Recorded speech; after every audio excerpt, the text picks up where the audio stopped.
اللہ اللہ اللہ اللہ الحمد لولیہ والصلاة والسلام علی نبی وآلہ وصحبہ وبارک وسلم. قال اللہ تعالی وتبارک فی القرآن المجید والفرقان الحمید فی شان حبیبہ مخبرا وآمرا ان اللہ وملائکتہ یصلون علی النبی یا ایہا الذین آمنوا صلوا علیہ وسلموا تسلیما. اللہم صلی علی سیدنا و مولانا محمد معدن الجود والکرم صلاۃ و سلاما علیک یا سیدی یا رسول اللہ وعلی آلک و اصحابک یا حبیب اللہ. حمد و تعریف و توصیف اللہ جل مجدہ الکریم کی ذات بابرکات کے لیے، رسول رحمت شفیع معظم نبی محتشم حضور ختمی المرتبت صلی اللہ علیہ وآلہ وسلم کے حضور ناز میں اپنی عقیدتوں، ارادتوں اور محبتوں کا خراج پیش کرنے کے بعد واجب الاحترام ذوی الاحتشام عالی مرتبت محترم سامعین حاضرین، السلام علیکم ورحمۃ اللہ وبرکاتہ. شعبان المعظم کے مبارک دن بڑی تیزی کے ساتھ گزر رہے ہیں، اور یہ وہ مبارک مہینہ ہے جس میں انوار اترتے ہیں. ام المومنین سیدہ عائشہ رضی اللہ تعالی عنہا فرماتی ہیں کہ حضور علیہ السلام کو رمضان المبارک کے بعد سب سے زیادہ روزے شعبان المعظم میں رکھتے ہوئے دیکھا ہے. ماہ شعبان میں رمضان المبارک کا شدت سے انتظار کرنا، اس کی ہمیں ترغیب دی گئی ہے، بلکہ رجب کا چاند طلوع ہوتے ہی یہ دعا مانگا کرتے تھے میرے اور آپ کے آقا و مولا کہ اللہ ہمیں شعبان تک اور پھر رمضان المبارک تک پہنچا دے. اس مہینے کا آنے والے موسم نور کا استقبال کرنا، اس کے شوق میں بے تابیوں کا اظہار کرنا، یہ اللہ جل شانہ کے ساتھ محبت کی علامت ہے. شعبان المعظم کے دن گن گن کے گزارے جائیں کہ اتنے دن رہ گئے ہیں رمضان المبارک میں، اب اتنے دن رہ گئے ہیں رمضان المبارک میں. انسانی ذہن میں یہ سوال پیدا ہو سکتا ہے کہ متعینہ وقت پر تو اس مہینے نے آنا ہی ہے، اور اگر زندگی موجود رہی تو اس کو پا ہی لیں گے، تو اس شدت سے انتظار کرنے کا کیا مطلب؟ تو اس کا جواب یہ ہے، بیرون ملک سے کسی کے بزرگ نے، والد نے یا کسی کے بیٹے نے آنا ہو تو وہ 2 ماہ قبل ہی آنکھیں فرش راہ کیے ہوتے ہیں اور گن گن کے دن گزار رہے ہوتے ہیں، اور جو ہی لمحے قریب آتے ہیں تو پھر گھڑیاں اور ساعتیں بھی گنی جاتی ہیں. بار بار گھڑی دیکھتے ہیں، ابھی تک پہنچے نہیں، جبکہ یہ طے ہے کہ 5:02 پہ فلائٹ اترے گی. تو بار بار گھڑی دیکھنے کا مطلب لاہور سے 2 گھنٹے یہاں گجرانوالہ میں پہنچتے ہوئے لگیں گے، لیکن ہر 10 منٹ کے بعد کہ ذرا پتہ کرو کہاں تک پہنچے ہیں. کیا مطلب اس کا؟ مطلب اس کا یہ ہے کہ جب سینے میں کسی کا انتظار رکھا ہوا ہو تو پھر بے تابیاں، بے چینیاں، اضطراب موجود ہوتا ہے. ہم دنیا کے لوگوں کے ساتھ جو ربط و رشتہ رکھتے ہیں اس کے مطابق ان کا انتظار ہوتا ہے. کچھ آنے والے ایسے بھی ہوتے ہیں جنہوں نے ہمیں بتایا ہوتا ہے کہ فلاں دن ہم پہنچیں گے، اور وہ دروازے پہ دستک دے رہے ہوتے ہیں اور ہم سو کے اٹھ رہے ہوتے ہیں اور اچانک جب پتہ چلتا ہے کہ فلاں باہر دروازے پہ دستک دے رہے ہیں تو ہم استقبال تو کر رہے ہوتے ہیں، لیکن ہمارے ذہن میں یہ بھی ہوتا ہے وہ میں بھول گیا، تو اب تو یہ کام بھی میرے ذمے ہے، تو مجھے یاد آ گیا ہوتا۔ تو جن لوگوں کے لیے دل میں محبتوں کی جگہ ہو تو ان کے لیے پھر سارے کام مؤخر کر کے ان کے استقبال کیے جاتے ہیں۔ یہ مہینہ اللہ کی رحمتوں کا موسم بہار ہے، چھم چھم رحمتیں برستی ہیں، انوار اترتے ہیں، گناہگاروں کو آتش دوزخ سے نجات بخش دی جاتی ہے۔ تو اس کا استقبال کرنا، اس کے لیے انتظار کرنا، گن گن کے دن گزارنا، لمحے اور ساعتیں بسر کرتے ہوئے بار بار ماہ صیام کا ذکر کرنا، اس مہینے کے ساتھ محبت کی دلیل ہے، اور اس مہینے کے ساتھ محبت اللہ سے محبت کی دلیل ہے۔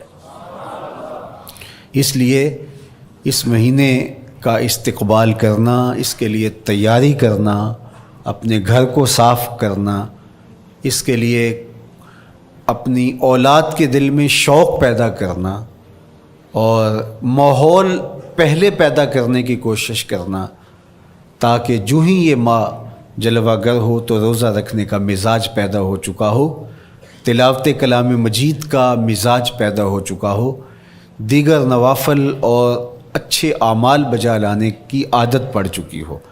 تو شعبان میں ہی اس کی تیاری ہوتی ہے تاکہ رمضان المبارک آتے ہی ہم پوری طرح سے مستعد اور فعال ہو کر کے اس مہینے کی برکتوں کو سمیٹ لیں۔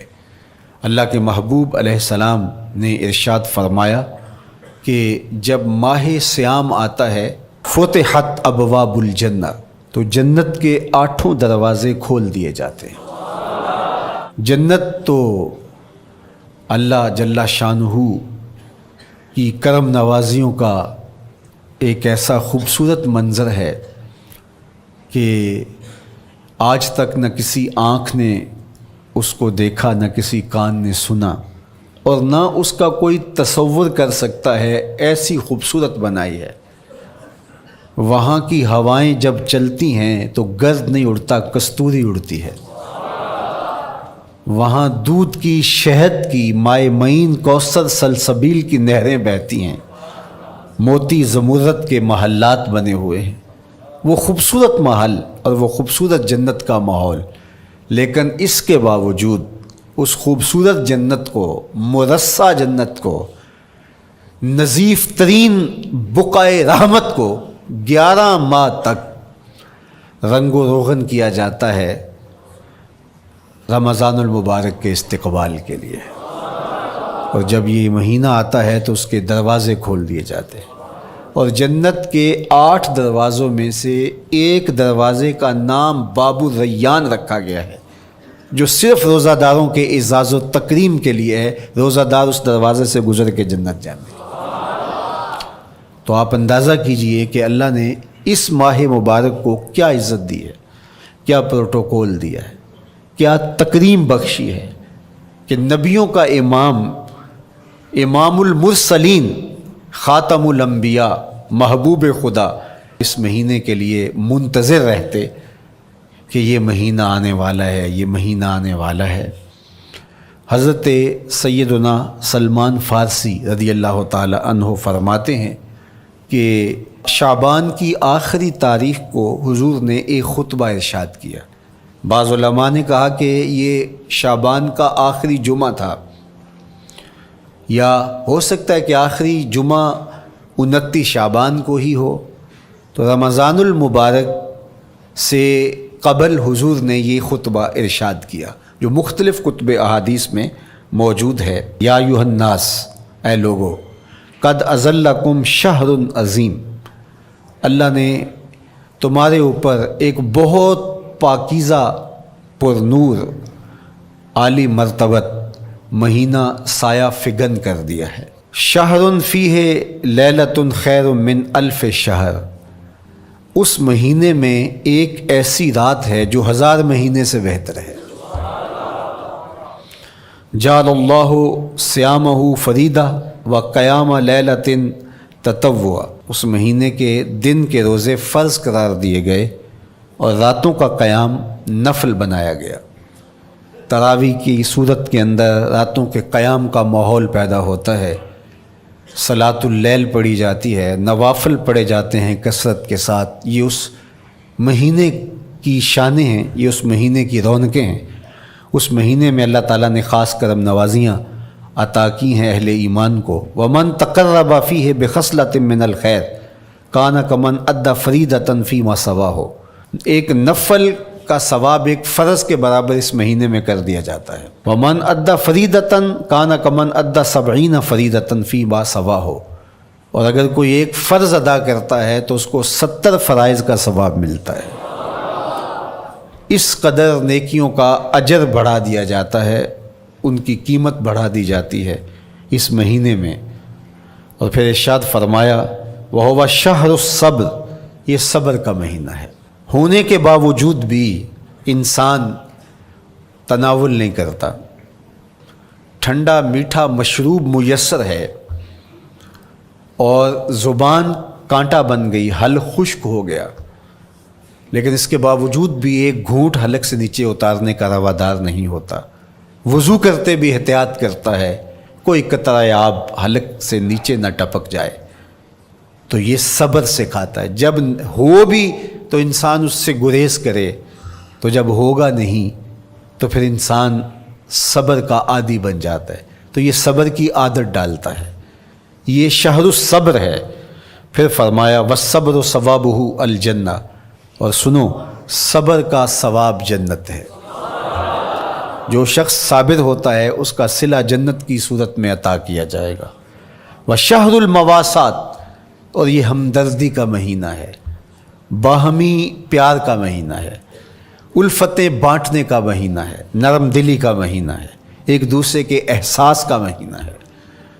جب کوئی شخص بھوک اور پیاس کاٹتا ہے تو اس کو پھر محسوس ہوتا ہے، بالخصوص امراء، کہ بھوک کیا بلا ہوتی ہے، اور جو نان شبینہ کو ترستے ہیں اور جنہیں کھانا میسر نہیں آتا ان کی زندگیاں کتنی تلخ ہوتی ہیں۔ تو بھوک اور پیاس احساس پیدا کرتی ہے ان لوگوں کا کہ جو اللہ کی دی ہوئی نعمتوں سے محروم ہیں۔ تو اس لیے یہ ایک قسم کا رحم دلی کا مہینہ ہے، پیار بانٹنے کا مہینہ ہے، یہ الفتیں تقسیم کرنے کا مہینہ ہے۔ وَشَهْرٌ يُزَادُ فِيهِ رِزْقُ الْمُؤْمِنِ، اور یہ ایسا مبارک مہینہ ہے جس میں مومن کا رزق بڑھا دیا جاتا ہے۔ روزہ کھانا بچانے کے لیے، یہ اخراجات کم کرنے کے لیے نہیں ہے، بلکہ اس میں آپ کا رزق اور بڑھ جاتا ہے۔ ایسی ایسی نعمتیں کھانے کو ان لوگوں کو بھی نصیب ہو جاتی ہیں عام دنوں میں جو ان کا مقسوم نہیں ہوتی۔ دسترخوان لگتے ہیں، افطاریاں ہوتی ہیں، سحری کے لمحات ہوتے ہیں، کوئی کسی کو ویسے کھانا کھلائے تو اس دسترخوان پہ کھانے کے لیے آنا اس کا اور رنگ ہوتا ہے، لیکن افطار کا دسترخوان جب بچھتا ہے اور لوگ جب اس کے اوپر آتے ہیں، امیر بھی آتے ہیں، غریب بھی آتے ہیں، تو اللہ کی دی ہوئی نعمتیں جو دسترخوان پہ پڑی ہوتی ہیں ان کو اٹھاتے ہیں، کام و دہن کی تسکین کا سامان کرتے ہیں، عزت نفس بھی مجروح نہیں ہوتی اور طرح طرح کی نعمتیں کھانا بھی دستیاب ہو جاتی ہیں۔ تو یہ ایک مہینہ ہے مواسات کا، اس میں رزق بڑھ جاتا ہے، غرباء تک بھی اللہ کی نعمتیں وہ پہنچتی ہیں جو عام دنوں میں ان کو میسر نہیں ہوتی، اور امراء بھی نعمتوں کا لطف لیتے ہیں، نعمتوں کا مزہ انہیں آتا ہے، اس لیے کہ بھوک کاٹنے کے بعد جب ان کو نعمت میسر آتی ہے تو پھر انہیں احساس ہوتا ہے۔ جو شخص ہر وقت سیراب رہتا ہے تو اس کو کیا پتہ کہ شدید بھوک کے بعد کھانے کا لطف کیا ہوتا ہے۔ سخت پیاس کے بعد میٹھا اور ٹھنڈا مشروب جب رگوں کو تر کرتے ہوئے معدے تک پہنچتا ہے تو اس کی تراوت، اس کی ٹھنڈک، اس کی لذت، اس کا کیف و سرور، اس کی عذوبت کس طرح راحت بخشتی ہے۔ اسی لیے میرے اور آپ کے آقا و مولا نے ایک دوسرے مقام پہ ارشاد فرمایا لِلصَّائِمِ فَرْحَتَانِ، فرحتن عند فطرہ و فرحتن عند لقاء رب. روزے دار کے لیے دو خوشیاں ہیں. ایک خوشی اسے تب ملتی ہے جب وہ روزہ افطار کرتا ہے. وہ لمحے مسرتوں کے ہوتے ہیں. ایک روحانی احساس ہوتا ہے اتنا لمبا دن، اتنا سخت دن، گرمی کی شدت، مالک تیرا شکر ہے لمحہ اختتام پہنچا اور یہ اتنا لمبا دن تیرے حکم کی تعمیل کرتے ہوئے بسر ہو گیا. ایک تو روزہ کھولتے ہوئے وہ ایک سرشاری ہوتی ہے، وہ ایک لذت ہوتی ہے، روحانی تسکین ہوتی ہے. آج کل وہ افطار کے دسترخوان لگتے ہیں تو جس طرح ہمارے سارے معاملات جو ہیں وہ ملوث ہو گئے ہیں ریا سے، تصنع سے، اس طرح افطار بھی ایک فیشن کے طور پہ فروغ پا رہی ہے. تو اس میں امراء کو اور شخصیات کو بلایا جاتا ہے اور ایسے لوگ کثرت کے ساتھ ہوتے ہیں جن کا روزہ بھی نہیں ہوتا. تو پھر ظاہر ہے رسماً تو اتنی دیر تک وہ کچھ نہیں اٹھا سکتے جب تک اذان کی آواز نہیں آتی، افطار کے لمحے نہیں آتے. تو اس وقت جو روزہ دار ہوتا ہے جب وہ مشروب لے رہا ہوتا ہے، جب وہ کوئی لقمہ اتار رہا ہوتا ہے، تو اس کی جو فرحت ہوتی ہے، اور جس نے روزہ نہیں رکھا اور وہ بھی افطار کے دسترخوان پہ بیٹھا ہے، تو کیا اس کو کوئی روحانی حظ، کوئی سرور، افطار کے لمحوں کا کوئی لطف مل سکتا ہے؟ وہ بیچارہ کتنا بے چین ہوتا ہوگا کہ یہ شخص جو ہے کمزور ہے، سارا دن مزدوری کر کے آیا ہے اور اس کا بھی تو سارا دن گزر گیا بھوک اور پیاس سے، اور میں صحت مند ہوں اور سارا دن ٹھنڈے ماحول میں رہا ہوں اور مجھے توفیق نہیں ملی. تو وہ گھونٹ کتنے مشکل اس کے لیے ہوتے ہوں گے. اور روزہ دار کے لیے کس قدر وہ آسودہ بخش لمحے ہوتے ہیں کہ جب اس کو یہ مسرت ہو رہی ہوتی ہے کہ مالک تیرا شکر، گرم موسم، زباں کانٹا، حلق خشک، اور تو نے تکمیل تک لمحے پہنچائے اور میرا دن خیریت سے گزر گیا. تو وہ اس کے لیے ایک خوشی کا لمحہ، روحانی مسرت کی کیفیت. اور دوسری کہ جب وہ ٹھنڈا اور میٹھا مشروب، سارے دن کی سوکھی ہوئی زبان اور خشک حلق، اور انسان کی جو ہے وہ رگیں بھی، انتڑیاں بھی خشک ہو چکی ہوتی ہیں، تو ٹھنڈا اور میٹھا مشروب جب انسان کے معدے کی طرف بڑھ رہا ہوتا ہے، زبان بولے نہ بولے، ایک ایک رواں اللہ کی حمد بول رہا ہوتا ہے، اور تشکر انسان کے رگو ریشہ سے ادا ہو رہا ہوتا ہے، اور اس کی کیفیت، اس کی سرشاریاں، اس کی لذتیں وہ دیکھنے کی ہوتی ہیں. تو کہا للصائم فرحتان، روزے دار کو تو ایک فرحت اس وقت ملتی ہے عند فطر ہی، جب وہ روزہ کھولتا ہے، روحانی فرحت بھی، جسمانی فرحت بھی. وفرحۃ عند لقاء رب، اور دوسری فرحت اور دوسری خوشی اسے تب ملے گی جب اس روزے کے صلے میں اللہ تعالیٰ اپنے رخ انور سے پردہ اٹھا دے گا اور روزہ دار کو اپنے دیدار کی دولت عطا کرے گا. تو وہ پھر منظر دیکھنے والا ہوگا، روزہ دار کی آنکھیں ٹھنڈی ہو جائیں گی. اصل افطار تو وہ ہوگی نا، اللہ اکبر، اصل تو شربت دیدار ملے گا جو روح کی پیاس بجھا دے گا، جو من کی بھوک مٹا دے گا. تو کہا للصائم فرحتان، فرحۃ عند فطرہ و فرحۃ عند لقاء رب. روزہ دار کے لیے دو خوشیاں ہیں. ایک خوشی وہ ہے جب اس کے جسم کی پیاس بجھتی ہے، اور ایک خوشی تب ملے گی جب روح کی بھوک مٹے گی، جب من کی پیاس بجھے گی، اور پھر وہ سرشاریوں کے عالم میں دیکھتا ہی چلا جائے گا، اور وہ سیراب ہی نہیں ہو پائے گا کہ میں ان دو آنکھوں سے دیکھ رہا ہوں، کاش کہ لوں لوں دے مڈ لک لک چشمہ، ایک کھولا تے ایک کجا ہوں. وہ اس آرزو میں ہوگا کہ میرا رواں رواں آنکھ بن جائے اور میں اس دیدار سے فیضیاب ہوتا چلا جاؤں. تو وہ کیا لمحے ہوں گے، وہ کیا گھڑیاں ہوں گی، وہ کیا ساعتیں ہوں گی. کوئی لفظ نہیں ہے جن لفظوں میں ان حقیقتوں کو بیان کیا جا سکے، اس لیے کہ وہ منظر ہی وراء الورا ہوگا. تو روزہ دار کو فرحت ملتی ہے جب وہ روزہ کھولتا ہے. تو فرمایا وَشَهْرٌ يُزَادُ فِيهِ رِزْقُ الْمُؤْمِنِ، اس میں مومن کا رزق بڑھا دیا جاتا ہے. وَمَنْ فَطَّرَ فِيهِ صَائِمًا كَانَ مَغْفِرَةً لِذُنُوبِهِ، جس نے روزہ دار کا روزہ افطار کروایا. اللہ کے محبوب فرماتے ہیں کہ ایک تو خود روزہ رکھا، اور دوسری سعادت یہ ہے کہ ماہ صیام میں روزہ دار کا روزہ افطار کروایا. آپ شریعت بیضا کو بنظر عمیق مطالعہ کر کے دیکھیں، ماہ سیام میں بہت زیادہ اس بات پہ زور دیا گیا ہے کہ روزہ افطار کرواؤ۔ اپنے گھر میں بیٹھ کر کے روزہ افطار کر لینا یہ بھی سعادت مندی ہے، روزہ نصیب ہو جائے، لیکن اس بات پہ بہت زور دیا گیا ہے ماہ سیام میں کہ ایک ماحول پیدا ہو، لوگوں کو افطار کروائیں تاکہ تمام لوگوں تک اللہ تعالیٰ کی نعمتیں پہنچیں اور لوگوں تک جو ہے وہ رمضان المبارک کی برکتیں پہنچیں۔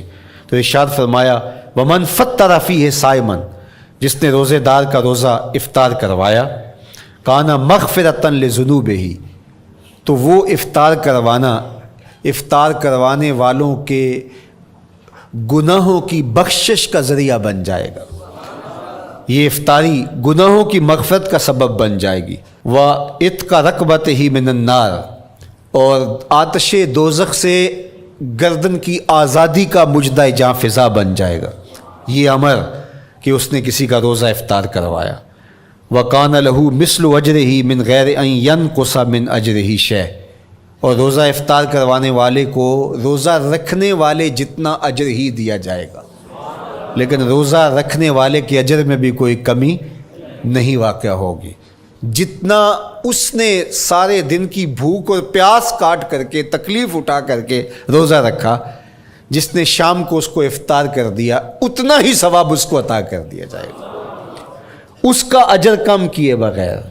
اللہ اکبر، یہ امت کے لیے اللہ نے کیا پیکج دیا ہے، کیا کرم نوازیاں ہیں اس امت کے لیے۔ آقا کریم نے ارشاد فرمایا ایک شخص صبح سے لے کے ظہر تک مزدوری کرتا ہے، اس کو ایک قیراط دیا جاتا ہے، اور ایک شخص ظہر سے لے کر عصر تک مزدوری کرتا ہے، اس کو بھی ایک قیراط دیا جاتا ہے، اور ایک عصر سے لے کر مغرب تک مزدوری کرتا ہے، اس کو 2 قیراط دیے جاتے ہیں۔ فرمایا پہلی مثال یہود کی ہے، دوسری مثال نصارہ کی ہے، اور تیسری مثال میری امت کی ہے۔ یہودیوں نے اور عیسائیوں نے اس پہ اعتراض کیا کہ ہمارا اجر کیوں تھوڑا ہے، تو میرے اور آپ کے آقا و مولا نے فرمایا تمہارا تھوڑا نہیں، ہمارا زیادہ ہے۔ آج کل اگر 1000 روپیہ مزدوری چلتی ہو مزدور کی، تو کوئی شخص صبح سے شام تک ایک شخص سے مزدوری کروائے اور 1000 روپیہ دے دے، اور دوپہر کو اڈے سے جا کے ایک مزدور اور لے آئے اور شام کو اس کو بھی 1000 روپیہ دے آئے، اور ایک شخص کو عصر کے وقت لائے اس کو 2000 روپیہ دے دے، تو 1000 والا کہے کہ میرے سے زیادتی ہوئی ہے، تو اس سے زیادتی تو نہیں ہوئی، اسے تو پوری مزدوری دی گئی ہے، اب اس پہ مہربانی ہوئی ہے، اس پہ رحمت ہوئی ہے۔ تو کہا یہود اور نصارہ کی یہ مثال ہے، ایک صبح سے ظہر تک مزدوری کرے اس کو 1 قیراط، ایک ظہر سے عصر تک مزدوری کرے اس کو بھی 1 قیراط، اور تیسرا بہت تھوڑا وقت عصر سے مغرب تک مزدوری کرے اس کو 2 قیراط۔ کہا یہ امت محمدیہ علی صاحب الصلوات کو دیا گیا نور ہے۔ تو ایک شخص نے سویر سے لے کر شام تک روزہ رکھا، بھوک کاٹی، پیاس کاٹی، سخت شدت کی گرمی سہی، اور ایک شخص نے شام کے وقت اس کو روزہ افطار کروا دیا۔ اور سنو حضور علیہ الصلوۃ والسلام کا فرمان، جب حضور نے فرمایا کہ اس کو پورا اجر ملے گا پہلے کے اجر کو کم کیے بغیر، تو صحابہ کا تو دل تڑپنے لگا کہ یہ کتنی بڑی بات ہے۔ اب آپ جانتے ہیں کہ یہ زمانہ ایسی معاشی خوشحالیوں کا نہیں تھا، لوگوں کے پاس تو نان شبینہ بھی میسر نہیں ہوتا تھا، تو صحابہ نے جو سوال کیا، قالوا یا رسول اللہ صلی اللہ علیہ وسلم، انہوں نے کہا اے اللہ کے پیارے رسول صلی اللہ علیہ وسلم، لیسا کلنا یجد ما یفطر الصائم، ہم میں سے تو ہر بندہ یہ طاقت نہیں رکھتا کہ روزہ دار کو روزہ افطار کروا دے، تو یہ اتنی بڑی سعادت، تو یہ تو پھر اہل زر ہی یہ سعادت حاصل کر پاتے ہیں، ہمارے جیسے لوگ تو پھر جو مال و دولت نہیں رکھتے تو وہ تو پھر یہ سعادت نہیں حاصل کر پائیں گے۔ تو میرے اور آپ کے آقا و مولا نے کیا فرمایا، قال، حضور نے ارشاد فرمایا یؤتی اللہ ھذا الثواب، یہ ثواب اللہ اسے شخص کو بھی عطا کرے گا، من فطر صائما علی مزقۃ لبن او تمرۃ او شربۃ من ماء، فرمایا کہ یہ اجر اللہ اس کو بھی عطا کرے گا جس نے کسی کا روزہ 1 گھونٹ دودھ سے کھلوا دیا یا 1 کھجور سے کھلوا دیا، یا پانی کے ایک گھونٹ سے اس کا روزہ افطار کروا دیا۔ لازمی نہیں ہے کہ دسترخوان سجا ہو، انواع اقسام کے کھانے پڑے ہوں اور وہ افطاری ہی افطاری قرار پائے گی۔ جس نے کسی کو وہاں باہر ٹوٹیوں سے پانی کا گلاس بھر کے، کٹورا بھر کے سادہ پانی بھی پیش کر دیا تو اس کو بھی ثواب مل جائے گا۔ کتنا ثواب ملے گا؟ پورا روزہ رکھنے کا ثواب اس کو ملے گا۔ کتنی رحمتوں کی لوٹ سیل لگی ہے۔ کوئی ایسے بھی بانٹتا ہے، کوئی ایسے بھی کرم نوازیاں ہوتی ہیں، لیکن میرے رب کے خزانے کتنے کھلے ہیں۔ میں نے مدینہ المنورہ میں ایک شخص کو دیکھا کہ وہ روزے کے وقت وہاں سے ہی گلاس لیتا اور زمزم سے بھرتا اور روزہ داروں کے آگے رکھتا چلا جاتا، اور روزانہ اس کا یہ عمل ہوتا۔ نماز عصر کے بعد شروع ہوتا، جتنی اس کی پہنچ ہوتی ہر ایک کے آگے رکھتا چلا جاتا۔ پانی بھی وہاں سے لیا، گلاس بھی وہاں سے لیا۔ اللہ اکبر! فرمایا دودھ کا ایک گھونٹ یا پانی کا ایک گلاس یا ایک کھجور اس نے کسی کو پیش کی اور اس نے اس سے روزہ کھولا، اللہ کے محبوب فرماتے ہیں پہلے کے اجر میں بغیر کسی کمی کے اس کو پورا ثواب روزے کا نصیب ہوگا۔ اللہ اکبر! اب سنو، پھر حضور نے ارشاد فرمایا ومن اشبع صائما، اور جس نے صحیح اہتمام کے ساتھ روزے دار کو اچھا کھانا کھلایا، اچھی پرتکلف افطاری دی، سقاہ اللہ من الحوض شربتا لا یظمأ حتی یدخل الجنہ، اس کو حوض کوثر سے ایسا جام ملے گا کہ اس کو کبھی پیاس نہیں ملے گی یہاں تک کہ جنت میں چلا جائے گا۔ اللہ اکبر! اس کو کوثر کے جام نصیب ہوں گے حشر کی گرمی میں۔ اور آپ کو معلوم ہے، علماء سے آپ نے بارہا سنا ہوگا کہ جام کوثر جس نے ایک بار پی لیا پھر 50,000 سال کے دن میں اس کو دوبارہ پیاس نہیں لگے گی۔ یہ جام کوثر کی خصوصیت ہے۔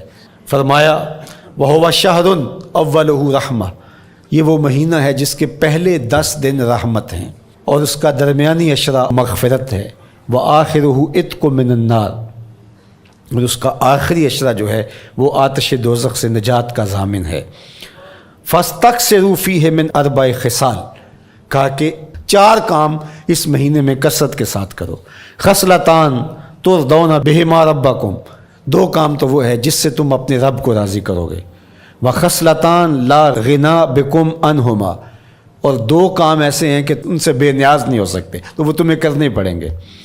اما الخصلتان اللتان ترضون بہما ربکم، وہ 2 خصلتیں، 2 کام جن کے ذریعے سے تم اپنے رب کو راضی کر سکو۔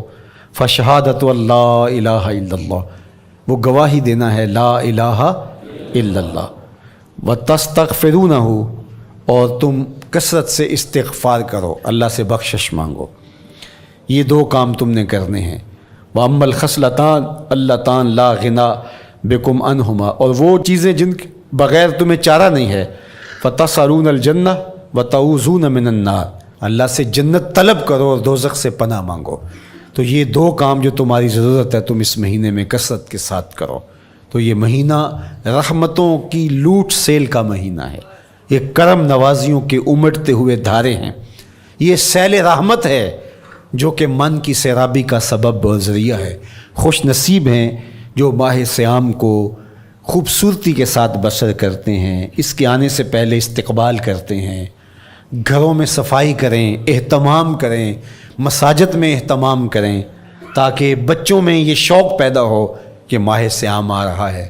جب ہم بچے تھے تو ہمارے والدین رمضان المبارک سے قبل ہی رمضان المبارک کی تیاریاں شروع کر دیا کرتے تھے۔ اس وقت گھر میں شربت تیار ہوا کرتے تھے گڑ کے، اور وہ پہلے ہی مائیں گھر میں تیاری کرنا شروع کر دیا کرتی تھی۔ ایک شوق پیدا کرنا مقصود ہوتا ہے۔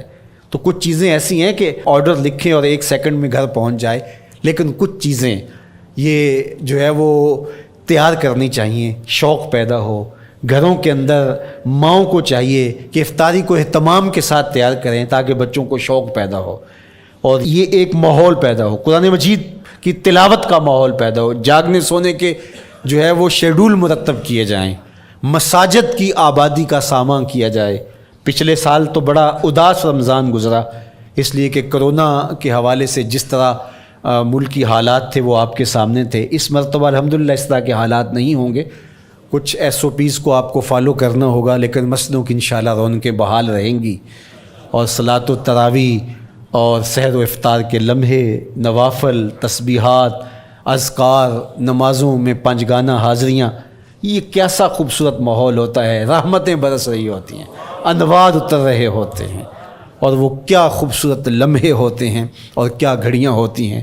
انشاءاللہ امسال مرکز مصطفیٰ کے اندر صلاۃ التراویح کے لیے خاص طور پہ ہم اہتمام کر رہے ہیں. میری آرزو تھی کہ جب مرکز کی تکمیل ہو تو پھر رمضان المبارک کا اہتمام کے ساتھ جو ہے وہ ہم انتظام و انصرام کیا کریں گے، چونکہ اس سے قبل بہت سارے تعمیراتی کاموں کی وجہ سے ہم الجھے رہتے تھے، لیکن اللہ کے فضل سے اب مرحلہ اول کی تکمیل ہو گئی اور مرحلہ ثانی کی طرف ہم بڑھنے والے ہیں.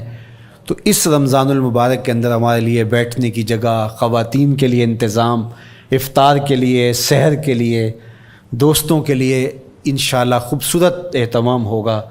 بہت اچھے قاری قرآن جو ہے وہ صلاۃ التراویح پڑھائیں گے، تو وہ میٹھے اور دل آویز لہجے اور مرکز کا ماحول انشاءاللہ ذکر و فکر کے حلقے بھی ہوں گے، دروس قرآن کے حلقے بھی ہوں گے. تو ایک ماحول انشاءاللہ پیدا ہو، اور انشاءاللہ میں بھی آپ کے ساتھ ماہ صیام میں موجود رہوں گا، افطار کے لمحوں میں بھی، سحر کے لمحوں میں بھی، تراویح میں بھی، نمازوں میں بھی انشاءاللہ. اور پھر جب ہم ہوں گے تو ماہ صیام ہوگا، رحمت کی گھڑیاں ہوں گی، اترتے ہوئے انوار ہوں گے، محبتوں کا ہجوم ہوگا، افطار کے میلے ہوں گے، سحری کے خوشگوار لمحے ہوں گے، قرآن کی دل نواز صدائیں ہوں گی، اور مرکز مصطفیٰ کا نورانی پرکیف سرمدی ماحول ہوگا.